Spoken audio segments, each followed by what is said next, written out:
Hey everyone, and welcome back to the channel. In today's video we have an Infernity Fusion Fiendsmith deck profile. A really fun, really solid variant in today's format. What does it mean? Well, we use the engine package, for example, to fuse with our fiends, basically, in order to make sequence, so Fiendsmith sequence, more protected. So if it gets impermed, we can still go to Aerial Ether with other ways. The Mutiny in the Sky package is also there. The Edgem package is there, which is a really fun, package to play. Not only in Chimera, but it also can be played without Chimera. It's just a really solid really solid package that helps protect your place and gives you more gas, which is really nice. We're playing 45 cards, which feels really nice at the moment. Of course, like always, I will go in depth about the deck and go explain all my card choices in depth, of course. I hope to do tomorrow live streaming. I want to live stream playing games with this variant on Dueling Book or whatever simulator. To showcase what the deck does against other decks. So be sure to check it out. That would be amazing. Everybody is welcome. Be sure to be there if you would like. I don't know when to stream. It will just happen, I guess. Otherwise, I hope to do it Wednesday.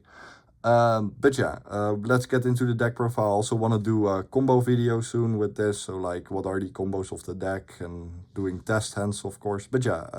First I wanted to do showcasing like against all kinds of different decks on ladder, you know.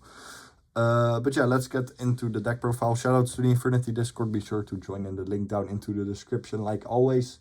That basically, and shoutouts to all of you for watching the video already and supporting the channel. It really means a lot. So let's get into that deck profile. Starting off, of course, with the best card in the entire game. You all know it. It's our boy, Infernity Archfiend at 3. We're playing Fusion, so playing 3 Archfiend feels really nice, because if you already have it in hand, you can just use it in hand, and then you already have Archfiend in graveyard, so we can revive it. Like usual, this variant is like summoning Archfiend from the graveyard, so reviving it's like the best option to get to Archfiend. Aerial Ether, of course, dumps our boy, and if we already have Aerial Ether, we can dump Necromancer already, or Buoy, whatever, Stygian, you know, that kind of stuff. Of course, Heart of Soul of the deck, like always, like usual. We want to access this guy, and playing it at 3 feels really nice, because, you know, you can use it in hand to fuse with it, or if you already have it in hand, you can just dump whatever, and you already have Archfiend access. So the Aerial Ether lines or the Fiendsmith lines becomes more, protective, anti-hand trap, you know. 3 feels really nice in this variant. You could play 2. It's definitely viable if you play 2. If I can play 3, I will play 3. It's, of course, my favorite card in the entire game. He is literally me. That it just feels really nice at 3. You can play it at 2. I wouldn't play it at 1. 1 is just too less. If you get Bestialed or whatever, it's just bye-bye. At 3 it feels the best in this variant from testings, because if you fuse it away, you already have access to it. It feels really nice. Next up, we are playing 1 Necromancer as last Infernity monster. In this variant, you can totally play 2. Don't play 3. 3 is too much. Never play 3. But you can definitely play 2 in this variant. As an extra gas, we are playing Duke of the Mice, so getting to the second one is much easier than normal, so you could play a second one, but 1 is enough. 1 really is enough. You only need 1 for your combos. It's nice, the second one, it really is. I tested it out. Eventually I settled around 1, because 1 is enough in the end. And most of the times I use Duke of the Mice to summoning that 1 from the hand anyway. Otherwise we're using a bow, of course. The 1 Necromancer just feels enough. You can play a second one, like I said, it's totally adjustable, which is totally fine. It is totally fine to play a second one. I might also eventually switch again to 2. Because it's a lot of fun. I mean, 2 Necromancer is a lot of fun, but 1 is just enough. You just need 1. It doesn't do anything in the hand. You just want to get 2 Necromancer by searching it with Archfiend, to be fair. Next up, 1 Launcher. Yeah, please Konami, where is our three more. Also, Necromancer, 2 Necromancer feels more adjustable with more launcher also, by the way. Like, you only get to summoning 2 out anyway with launcher. Otherwise, you cannot get 2 on the board, of course, because launcher summons 2. But yeah, 1 launcher, please, Konami. Next banlist, trust. I've been saying this already for my entire life, but trust next banlist. Next up, we're playing triple Return of the Reaper. You can cut this one also down to 1. It's just that Malice is hyped again in Europe, and I'm European, so Bestials are also Bestials are a lot to be seen around in my area. So I've been playing 3 because if you open this, you perfectly counter Bestial. No one knows this card doesn't target. So what happens most of the time is Archfiend is in graveyard. I go activate Reaper to summon. They chain Bestial, target the Archfiend, banish it, and then you can still summon it from banished because Reaper doesn't target, even though I did explain that, which is crazy. But yeah, most of my people around at my locals and, you know, in my country know that Reaper doesn't target no more. But yeah, 3 feels really nice in a Bestial meta, and Bestials are hyped again, so 3 is really good at the moment because it really comes in clutch opening this. Next up, for traps we play double barrier and 1 break. Yeah, we can easily end on 3 traps. It actually feels really nice as that extra end board piece. Because we are not making Desiree in this variant, but it is fusion, right? Yeah, but the extra deck is like by adding Desiree Agnum Day, the extra deck instantly becomes tight, and I don't like that. So I rather not play Desiree. It is good still, you can play Desiree package, but I would just keep that for just Infernity with Mutiny in the Sky. So just that is the perfect variant. Then I wouldn't play the fusion variant, but without the fusion engine being the Etchimp engine. But yeah, 3 traps as that extra, you know, interruption feels really nice. Also, we're playing Unchained Abomination, and that works perfect with break. Pop 1 with break, and then Abomination can pop another card on the field, which is really cool. But yeah, like always, never play, if you are gonna play 3 traps, never play 3 barrier, always play double barrier 1 break, because if your Infernity names somehow get outed on your board, you still have the form of interruption in the form of break, which is really nice. Next up for, yeah, the Fiend stuff. Triple Tour Guide, it's your main starter, just like in the Infernity Mutiny in the Sky variant. It is your main starter, and most of the times it's just hand trap bait, because you will have an extender in your hand to extending play to continue playing, because yeah, that's what this deck is built around, having that extra gas easier in your hand. But yeah, Tour Guide, yeah, it's your main normal summon, of course. Because yeah, if Tour Guide resolves, you basically win. That is most of the times. This is a 1-card starter also. Next up, Triple Buoy. Why not just 2? You can play 2. 2 is fine. It just feels really nice in this, having the 3rd, because if you open Edge and Package, for example, you can fuse with this, and it feels so satisfying fusing with this, because then Buoy will directly search Mutiny in the Sky, of course. Yeah, it's really solid to never play more of than 1. Of course, a Mutiny in the Sky, I always play the 1 because it's perfectly searchable and it can re-add itself back. But yeah, Triple Buoy feels really nice, and if you don't open Tour Guide and you open this, you can just negate the Fiend on your board and summon this, and then you have another push being Mutiny in the Sky, of course. Feels really solid. Next up, we're playing 1 Stygian, 1 Sharvara. Kind of want to talk about Stygian, Rhino, and Harris for a bit. Stygian is nice. I always like the 1 trusty Stygian because we were playing 3 Archfiends, so it's really nice as that extra push, which comes up sometimes. Not a lot, but still, it comes up sometimes. You can definitely cut this. Why did I also say Rhino and Harris? Rhino and Harris are totally fine in this variant. Like, Rhino could be like a secondary target to summon with Tour Guide, to be fair. If you already have Buoy, which is nice. It has its pluses and downsides. Rhino is a brick, kinda, if you don't open it with the Etchim package, to be fair, or with Buoy. But yeah, it is fine. I just and same with Harris. I mean, if Harris is sent for fusion material to the graveyard, it can add Archfiend. It doesn't, it doesn't miss the timing there. But it's just not needed. It's really not needed. Rhino and Harris are unnecessary bricks, to be fair, that you are running at that moment. But like I said, it's not bad. It's still good. I just decided to cut those to play more non-engine, which feels really nice. I might also eventually cut Stygian, because, yeah, it isn't really needed. Just nice for that extra push sometimes, but most of the times it's just not needed. But it's nice to open with Buoy, I guess. But yeah, that basically, you can keep on playing these three, like I said, Stygian, Rhino, Harris, but it's really not needed, to be fair. Stygian also, but I still like the one trusty Stygian. I'd save some games sometimes, but Rhino, Harris aren't really needed, but they are still cool to play, for sure. They are cool. They are OGs, of course, but yeah, they are not really needed, to be fair. But again, like I said, if you want to play them, go play them. Nothing bad with that. I just decided them to cut it for more non-engine. It has been working like always. I haven't played Harris and Rhino already in like ages. Only in Cherubini variants. Yeah, it is then viable. Then I would also play Cherubini in the extra deck. It becomes better that way. But yeah, they are not really needed, to be fair. And then I can just use my extra deck spot on something else in Cherubini that doesn't also come up a lot. But yeah, that about Stygian, Harris, Rhino. If you have more questions, let me know in the comments down below. But I think I kind of already explained why.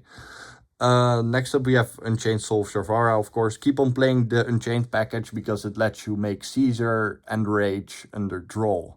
Which is really good. I mean, Infernity doesn't do anything under draw, but because of the Unchained package, we can still play.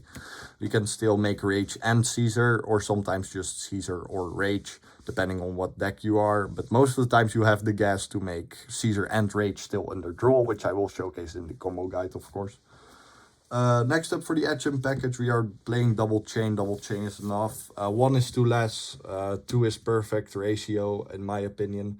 3 is just too much, to be fair. You don't want to open this multiple times. I am playing 3 of Patchwork, because Patchwork is a really nice push to have. That extra extension, that extra gas. Yeah, you just want to see this in your opening hand. Sure, you directly get drawed afterwards, but it really depends on your hand what you activate first. If you open Tracked, always start with Tracked, of course, because yeah, that plays under draw. But Patchwork can also play under draw depending on what you open, and then you can still make Caesar and Rage. But yeah, Patchwork is really nice to open. Yeah, really good extra push. And same, also the correct ratio, in my opinion, is double poly. No need to play more, and 1 is just too less. Next up for the Fiendsmith cards, we are playing Triple Engraver, of course, our good boy, 1-card starter. Yeah, just insane to open. I don't have to tell, like, Engravers in every deck profile anyway, so it already kind of explains. It's good cardboard, let's just keep it to that. Next up we have 1 Lacrima, 1 Lurie. Our main normal summon is Torguide, so no need to play more Lacrima, and Lurie, of course, for Tracked. Then we are playing double Tracked. You can play 3, definitely, to have that extra push also in hand if you don't open Engraver. And if you want to maximize on Fiendsmith Engine, you can play 3 Tracked, 1 Sanct. But yeah, then you want to cut on non-engine, or you want to cut on engine, which is fine. I mean, like I said, Archfiend can go to 1, to 2. Reaper can go to 1, and you can play just 2 traps, no Stygian. If you want to cut on those, that is totally fine. But yeah, you can play 3 Tracked, 1 Sanct, or just 2 Tracked, 1 Sanct. I just really like Sanct only if you also play Desiree, because Sanct has this funny restriction where it says that only light fiends can attack during the rest of the turn. And yeah, sometimes you just want to OTK, or otherwise you're giving if you're playing through a board, you know, and then you have to OTK, or they have too many resources to play in your next turn. Even though you have a small board lying around, they just have too much to play. And having Sanct at that point, yeah, just sucks, because only light fiends can attack. So I would only recommend it in Desiree based versions. But playing Sanct is not bad. It's just not bad. It is good. I just feel like 2 Tracked is enough. 45 cards. We can go to 50. if we want to. I'm still experimenting with this variant a lot, so I might eventually go 50 and play more engine, also a bit more non-engine, of course. But yeah, 2-tracked feels enough. 45 cards, you will see Fiendsmith for sure. Next up for non-engine, which is really important in today's Yu-Gi-Oh, of course. We are playing triple Mulcharmy Fualos. Fualos is Fualos. If you open this going first, you can just discard it with its own effect. Yeah, but what if they like summon Izuna during your turn and make Ripper or something? Yeah, then you either draw into good cards or you draw into cards that you can discard with Muckraker Abao. Yeah, and otherwise, like, this is insane going, going second, of course. Yeah, your opponent, if they play through and you draw a lot of cards, doesn't really matter, because you can just fuse them away with hand. Surely you would draw Edging package, or you'll draw Buoy package, you know, whatever. You have Muckraker about to discard, you are fine. Mulcharmy Fualos is insane in Infernity. In general, every variant, always run this. Especially, I always go for Fualos and Droplet as my 6 first non-engine cards. They are just so good. Next up, we are playing triple Ash Blossom. Ash and Infernity, yes, Ash and Infernity. To stop Mulcharmies. Mulcharmies are, the bane of existence for us at the moment. Not draw, because under draw we can still play, but Mulcharmies are, because they give our opponent just too much advantage. Especially Fualos, Meowls, they just get too many draws of that. So yeah, we want to maximize on Called by the Grave, which, yeah, the Ash Blossom is for Charmies. And what do you do if you open them? You can make Duke of the Mice with this. It's really cool. Because Duke of the Mice says any fiend and zombie monsters to make it 2 fiends or zombies or both. So you can make Duke of the Mice with Ash Blossom, which is really funny also, which makes it really adjustable to play. Yeah, it's Ash. Ash is good. The side, keep it in going first and keep it in going second, of course. Yeah, going second just an hand trap, but going first it's just anti-Mulcharmy card. Next up, 1 talent. The 1 talent still feels really nice. I mean, if you have it, you have it. Same with Called by. They are just the one-offs. Next up, like, spoiler, 3 Droplet. Droplet just feels really nice in combination with Mulcharmies in Infernity. Like said, always the first 6 cards I put into my non-engine slots are Droplet Fuba, because they are just too good not to play. And that is it for the main deck. Let me know in the comments if you have any questions, or, you know, whatever. Just, you know, a comment always makes my day. But yeah, let's get into your extra deck. For fusions, first we play 1 Lose. Lose is insane going second. And it is also really good if you get Bestialed or Nipped, and making this afterward to pop their card to dump another fiend. So it's extra fiend dump and going second. It's really nice as board protection. Sometimes also on your end board, it's really nice depending on against which deck you're going. It can also pop a card when another card is popped, just like Abomination, which is really cool. But most times it's like a really good option going second, or if you get Nipped Bestials, make this after pop their card and then dump another fiend, which is really, really nice. Next up for the other fusions, Aerial Eater, of course, mandatory with Fiendsmith. This makes, Fiendsmith goated in Infernity, of course. Duke of the Mice as another fusion target, which comes up a lot. This guy saves games. That extra normal summon is really good. And otherwise it's nice to have as that extra fusion spot to make with Edging package or with Mutiny in the Sky, depending. It really comes up a lot. I love Duke of the Mice. It's so goated. And it makes it also viable that you can play a double Necromancer, by the way. But 1 is enough, like said. Next up we play 1 Caesar, also mandatory with Fiendsmith, of course. Yeah, it's just too good. 2 Solemns, basically. Which is really nice. Yeah, I don't really have to explain Caesar. Caesar is broken. It makes Fiendsmith so good. You get 2 extra interruptions on your end board because of Caesar, and it stops so many decks. It's so crazy. Next up we're playing 1 Mellow Melody, the Brass Djinn. It's a light fiend, rank 3, so normal summon Torguide, summon Buoy, overlay into this, then link off to Requiem. Buoy will trigger Do Search Mutiny in the Sky, by the way. So it's a Fiendsmith Ridge. Moonband didn't do anything. We play one Abao, of course, as that good extender. It's just a good extender, to be fair. Like the other effect doesn't come up because we don't have cards in hand on the end of our board. You can though, but then you lose directly to Lightning Storm in the main phase, which sucks. So never end with a card on hand. Abao is just based solely an extender or good going second. The goat, he's back. Abomination, it's been a while since this guy was in my extra deck, but it feels really nice as your endboard piece. This is, by the way, a flex spot. You can also play Chaos Angel instead, for example, or Underworld Goddess for going second. But I really like it on my endboard, that extra interruption. Yeah, it's just really good. It's solid, easy to make. It's an Unchained name. Speaking of Unchained names. Yama Rage mandatory, of course. They allow us to play under draw. And Yama just in general is such a good extender for Infernity. It's so goated since the day it came out. Abomination, yeah, it's a flex spot. You can not play Abomination, which is fine. I just find it really nice as that endboard piece in combination with Break. Yeah, that basically.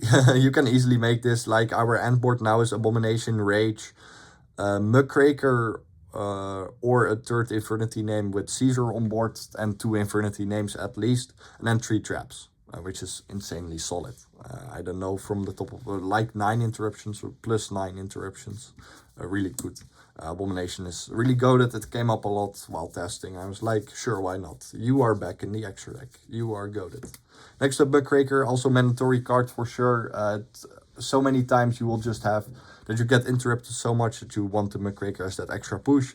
It also discards cards from hands, which is really nice. Then you are locked in Fiend afterwards, so that's why like not Allied Code Talker instead of Abomination. Abomination is better because it's a Fiend. But yeah, Muckraker comes up so much.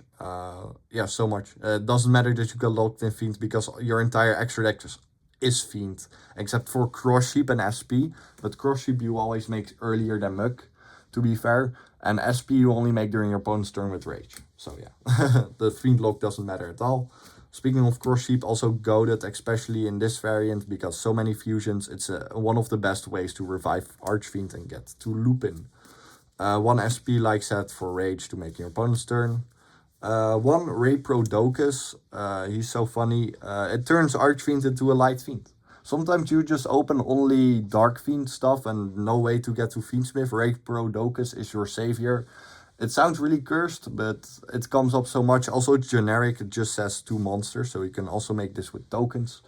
But yeah, it just comes up so much. It's also a non-Fiend, by the way, but most of the times if you get to Muckraker, you already went Fiendsmith combo. So yeah, this is just a link to. It's not a flex spot. I wouldn't say it's not a flex spot because it comes up way too much. In my opinion, it's mandatory because it just goes too crazy. It is cursed that you can turn your Infinities into Light Fiends, but Fiendsmith is crazy. It's so good. Next up, Sequence Requiem, which I don't really have to explain, of course. Next up for the side deck. With the side deck, I'm also experimenting a lot. Yeah, I love experimenting. We do be cooking. So yeah, this side deck is also still an experience, but it went really nice last locals, to be fair. And playing online, it just also feels nice. And playing RIL, it just feels really nice this side. We play Chaos Angel in the side deck. Going second. We side this in because it's a nice push. I cut Rage for Chaos Angel going second. Why? Because, yeah, what is Rage gonna do? It's just then a link 2 at the moment, but Chaos Angel is also a link 2, to be fair. Engraver, Archfiend, and you have both attributes. It just feels really nice. Also, I love Chaos Angel's art. It's so goated, but I wanted Abomination in the extra deck. You could also cut Abomination for this going second, but to be fair, Abomination comes up more than Rage, and it's that extra push also that can pop more cards. It's really nice.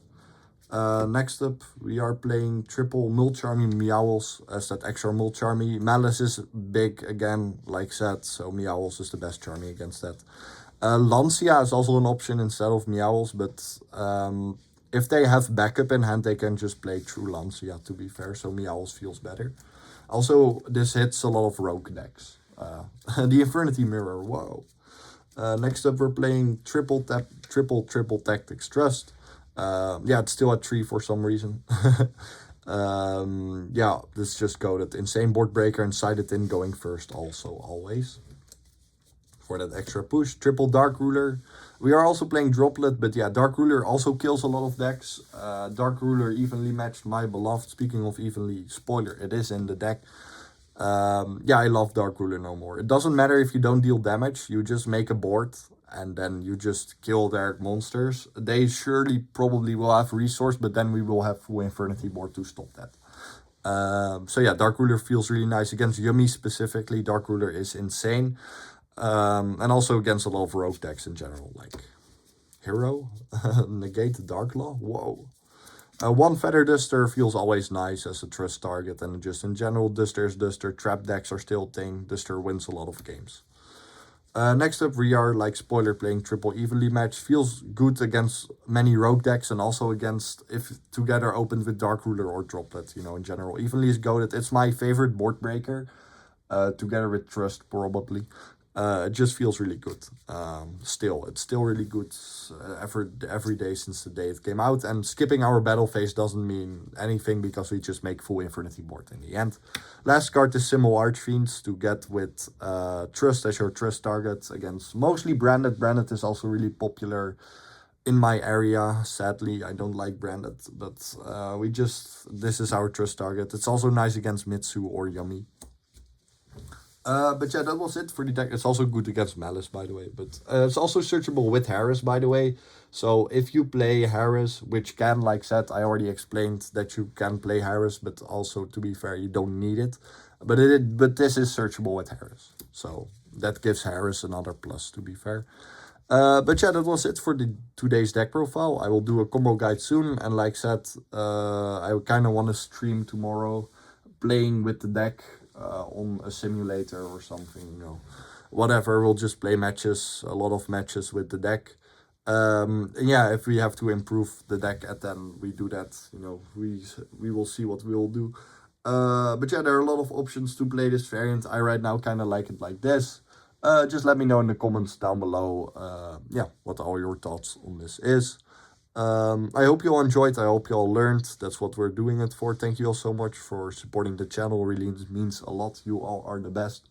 Yeah, thank you all so much for watching again. See you on the next one. And hopefully tomorrow I will see you all on the stream.